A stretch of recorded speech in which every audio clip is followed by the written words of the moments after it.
Hello guys, good morning, જય શ્રી કૃષ્ણ બધાને. So guys, સવારમાં થઈ છે આપણો નાસ્તો, ભાખરી, ચા અને અથાણું વિથ વઘારેલી ઇડલી.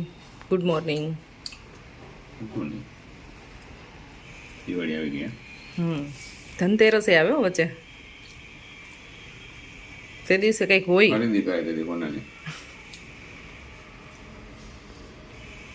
એવું છે કોનું? 700-800 રૂપિયાનું. 700-800 રૂપિયાનું.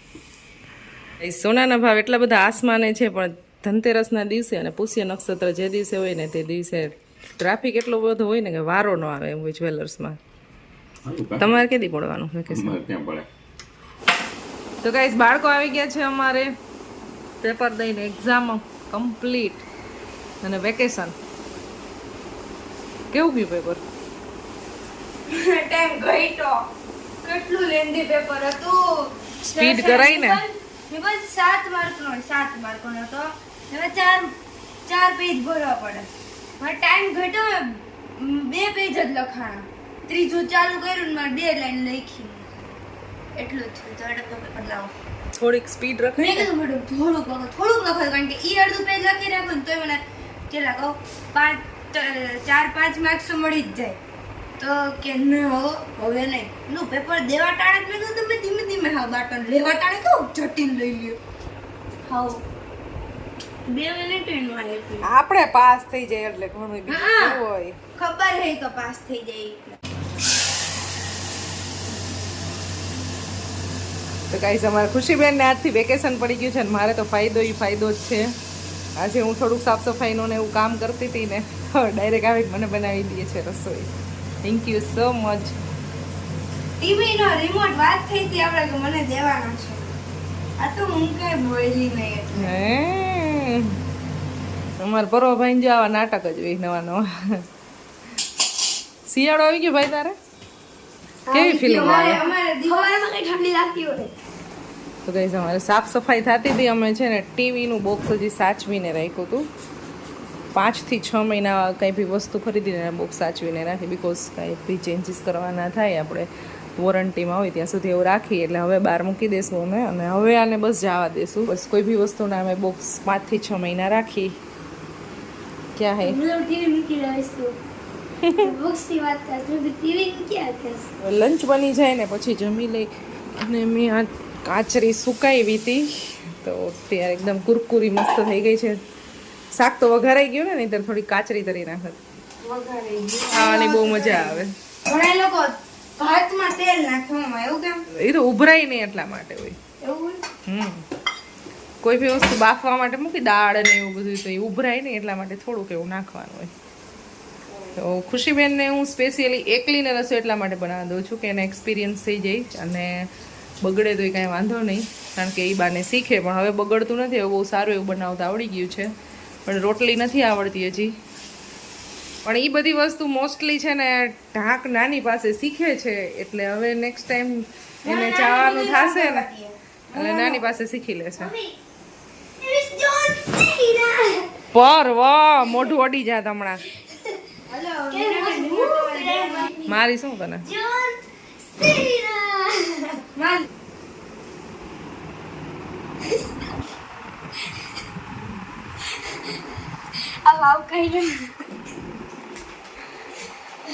બેનને આજથી પડી ગયું છે વેકેશન, એટલે જલસા. બપોરે સ્કૂલેથી આવી પછી એને મને રસોઈ બનાવી દીધી, અને ત્યારથી તારક મહેતા અને બસ ટીવી જોવાનું ચાલુ છે. અને અત્યારે કેટલા વાગ્યા છે? 6 વાગી ગયા ને તોય છે ને સતત ટીવી જોવાનું ચાલુ છે. એમાં અહીંથી ઊભી નથી થઈ. પેલા મેં ગેમિંગ ના વિડિયો જોયા, બરોબર? પછી મેં ગીત બપોરથી ચાલુ જ છે બધું જોવાનું. પછી મેં ગીત સાંભળ્યા. અને પર્વએ છે ને સ્કૂલેથી આવીને સીધું રમવાનું ચાલુ કરી દીધું છે, ને આ બેને ટીવી જોવાનું ચાલુ કર્યું. તો આજ તો છે ને ફૂલ એન્જોયમેન્ટ થાય છે. બસ આખો રિલેક્સિંગ ડે હે ને. કઈ ધંધો જ નથી આવડે તો કરવાનું. છુટ્ટી કિતના પ્યારા શબ્દ છુટ્ટી ને 20 का आविष्कार किया ना, बहुत बढ़िया चीज की है એવું જેઠાલાલ की. જો બધાયને છૂટી આવે, પણ મમ્મી કોઈ બી હોય ને એને છૂટી ન આવે. જો તમારે સ્કૂલમાં છૂટી એટલે તમારે છૂટી, પપ્પાને કામ ધંધામાં છૂટી એટલે છૂટી, અને મમ્મીને તો ક્યારે આવે જ નહીં. તમે લોકો ફરવા જતી તમે છુટ્ટી ન થતી ના, ત્યારે અમારે બધું હોય જ કરવાનું. ખાલી કચરા પોતા જ ન કરવાના હોય, બાકી બધું કરવાનું હોય. એટલા બધા દિવસના કપડાં ભેગા થઈ નહીં ધોવાના હોય. ઈ આવીને છૂટી અને પણ વરસમાં માણસ 1 થી 2 વખત ફરવા ખાલી જાતો હોય. કેવું કોણ બોલે જોતો જનરલ વાત થઈ છે અહીંયા, જનરલ. કોઈ તો વર્ષમાં 1 વખત ના જાતો હોય, તો એને ક્યાં છૂટી આવવાની? બધાને તો તમારે બધાને તો કેટલા લાંબા વેકેશન હોય ને બિઝનેસ કરતા હોય, અઠવાડિયે 1 દિવસ આવતી હોય. બીજા કોઈને લેડીઝને કોઈ દી છૂટી જ ના હોય. ચાલ બકવાસ બહુ થઈ ગઈ હવે. એ અમે લોકો છે ને બહુ વર્ક નો કરી શકી, નાના છીએ આપણે છે ને પાન મુખવાસ બનાવવાનો છે. હું બનાવું છું, પણ જે ડ્રાય વાળો પાન મુખવાસ હોય છે ને એ બનાવતી હોય. નાગરવેલના પાન ને આ બધી વસ્તુ મિક્સ કરીને જ બનાવી, પણ એને બહાર રાખવું હોય તો રાખી શકીએ. પણ આ વખતે હું છે ને ગુલકંદ વાળો બનાવું છું, તો એ મુખવાસને આપણે ફ્રીજમાં જ સ્ટોર કરી શકીએ. અને સૌથી પહેલા આપણે લઈ લીધા છે નાગરવેલના પાન. 25 થી 30 જેવા પાન છે. 25 નહીં, આમ તો 30 જ છે ને પછી. અને બાકી બધી વસ્તુ લઈ લીધી છે. જુઓ, આ છે આપણે ધાણા દાળ, સોરી આ ધાણા દાળ છે, આ વરિયાળી છે, આ ડ્રાય ગુલકંદ છે જે ટુકડા આવે ઈ, આ છે સલી સોપારી અને તૂટી ફૂટી, પ્લસ બાળકોની ફેવરિટ જેલી તો નાખવી તો નખાય, પણ પરવન મજા આવે એટલે હું નાખું છું. અને બાકી જે આપણે મુખવાસ પાન મુખવાસ આવે એ બહાર કહી શકાય. અને હીરામોતી અવળવા જે આવે છે, વર્ષોથી આવે છે, પ્રતિક બહુ જાજા વર્ષો થયા. અને બાકી છે ગુલકંદ. તો ગુલકંદનો આમાં આ વખતે મારે યુઝ કરવો છે. હું જનરલી બહુ ઓછો યુઝ કરું છું. અને સૌથી પહેલા તો આપણે આ પાનની કતરણ કરી લઈશું અને બાકી બધી વસ્તુ મિક્સ કરી નાખીશું. તો આ અત્યારે મારી પાસે છે 3 ને 3 6 ને 3 9 વસ્તુ છે આની અંદર મારે મુખવાસ બનાવવા માટે. અને બાકી આમાં 15 થી 16 વસ્તુનો યુઝ કરી શકીએ. બીજી એટલી બધી વસ્તુ આમાં એડ કરી શકે. હવે તો કેવું છે કે એજન્સી હોય ને ત્યારે આપણે લેવા જઈએ ને એટલે ડાયરેક્ટ જ આપણે આપી દઈએ પાન મુખવાસ માટેની બધી જ વસ્તુઓ. પણ મારે છે ને જે આપણે ટેસ્ટ મજા આવતો હોય ને એ જ વસ્તુ આમાં એડ કરવી છે. એટલે સૌથી પહેલા હું છે ને પાનની કતરણ કરી નાખીશ. અને આમાં ઈજમેટની સળી ને દળેલી ખાંડ ને એવું બધું આપણે યુઝ કરી શકીએ, પણ હું એડ નહીં કરું બીકોઝ ગુલકંદ બહુ ઝાઝું છે. એટલે તો આપણે આની આ દાંડલી કાઢી અને પછી આ પાનની કતરણ કરી લઈશું અને બાકી બધી વસ્તુ આપણે મિક્સ કરી નાખશું.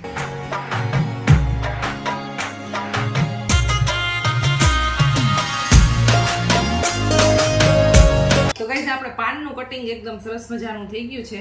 તો સૌથી પહેલા આપણે ધાણા દાળ અને વરિયાળી એડ કરી દઈએ આમાં. ધાણા દાળ તો બધી ચાલશે, વરિયાળી પછી બહુ સારી ન આવે, અને થોડીક રાખી દઈશું. ધાણા દાળ પછી વરિયાળી થોડીક જાજી જ પડી ગઈ મીનાબેન તમારાથી એટલી તો જોઈ. અને તૂટી ફૂટી તો બધી મિક્સ કરી દઈશું. આ છે ને આપણે કોઈ બી કોથળી કાપીને એટલે આટલું જ કપાય, આટલું રાખી દેવાનું. એટલે આની યારે છે ને જોઈન્ટ થઈ રિસાયકલ થાય ને તો આ ટુકડો છે ને એમનો પડ્યો ન રહે, કારણ કે આ પછી ક્યારેય ઓગળતું નથી પ્લાસ્ટિક. બને ત્યાં સુધી કોઈ બી પ્લાસ્ટિકનું કટિંગ કરીને તો આપણે આની યારે જોઈન્ટ રાખવું જોઈએ. ઇવન દૂધની કોથળીનું કટિંગ કરી કે ગમે એ. એટલે જો આ બધા એમાં છે ને આવી રીતે કટિંગ કરવું. ચાલો, તૂટી ફૂટી એડ કરી દીધી. અને આ ગુલકંદ એ બધું ગુલકંદ જે આપણે ડ્રાય છે ને ટુકડાવાળો, હા એ બધું એડ કરી દઈશું. જેલી આમે પાનની અંદર છે ને બહુ ઓછી ભાવે, એટલી બધી ન ભાવે, પણ આ તો બાળકોને ભાવે ને એટલે બસ નાખમાં એટલી બધી નાખમાં નહીં ભાવે મમ્મા. ચાલો રાખી દીધું. અને હવે નાખશું આપણે સલ્લી. રાઈસ તો એકદમ સરસ લાગે છે અને સુગંધ એ બહુ મસ્ત આવે છે. આમાં ગુલકંદ એડ કરી દઈશું અને પછી પરફેક્ટલી મિક્સ કરી દેવાનું છે. અને તોય આપણને થોડુંક ડ્રાય લાગે ને તો આપણે દળેલી ખાંડ પાણીની અંદર ઓગાળી અને ઈજમેટની સળી થોડીક એવી એમાં ગરમ કરી અને એડ કરી દેવાની. પછી આની અંદર મિક્સ કરી અને હાથેથી મિક્સ કરી દેવાનું. તો એવી રીતે કરી શકાય, પણ જરૂર નહીં પડે આ જેલી ને એવું બધું છે એટલે. પછી આ પાન મુખવાસ એડ કરી દઈએ. હવે લાસ્ટમાં આપણે કરશું આમાં ગુલકંદ મિક્સ. હું તો બધું મિક્સ કરી દઉં છું, આટલું જોઈએ જ જશે એવું લાગે છે મને. આ ગુલકંદ છે 400 ગ્રામ અને બાકી બધી વસ્તુઓ હતી 200 ગ્રામ. ધાણા દાળ ને વરિયાળી ને એ બધી વસ્તુ 200 ગ્રામ હતી, ગુલકંદ 400 ગ્રામ. તો ગાઈઝ હવે આને આપણે સારી રીતે મિક્સ કરી લેશું એકદમ.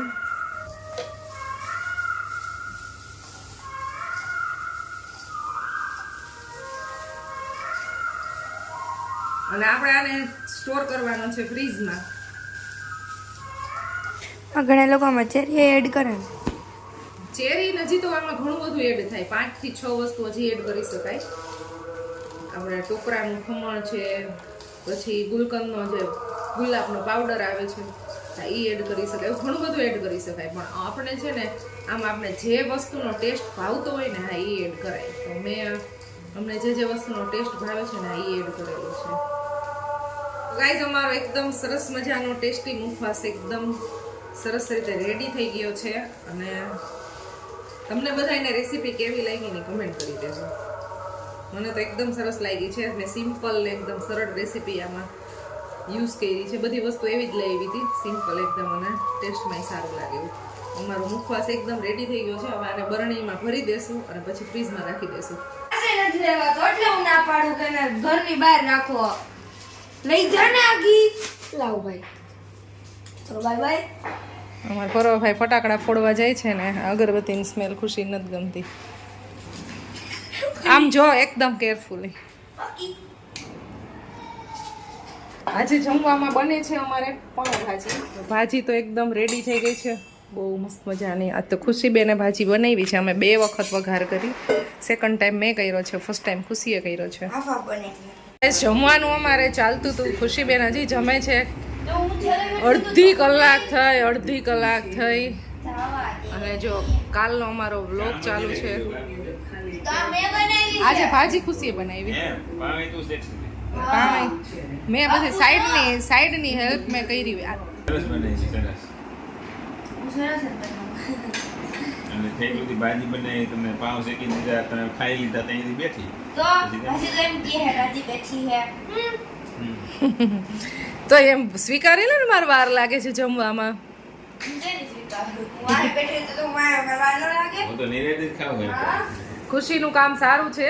એ છે ને એકદમ ચાવીને ખાય, ટૂંકમાં બહુ વાર લાગે. અને વધારે વાર ચાવીને ખાવું સારું કહેવાય. ખુશી ને એના માસી બેયને એવી ટેવ છે. અને ખુશીના એક ફઈ, મોટા ફઈ, આ ત્રણેયને છે ને એકદમ ધીમે ખાવાની ટેવ છે. આ બાજુ માસી મોટા છે ને આ બાજુ ફઈ મોટા છે. બે બાજુ છે ને ખુશીને સારું છે એટલે એને હથવારો મળી ગઈ છે. ક્યાંય પણ અમે બહાર જમવા ગયા હોય ને પ્રસંગોપાત કે ગમે ત્યાં તો વાંધો ન આવે. કેમ ખુશી?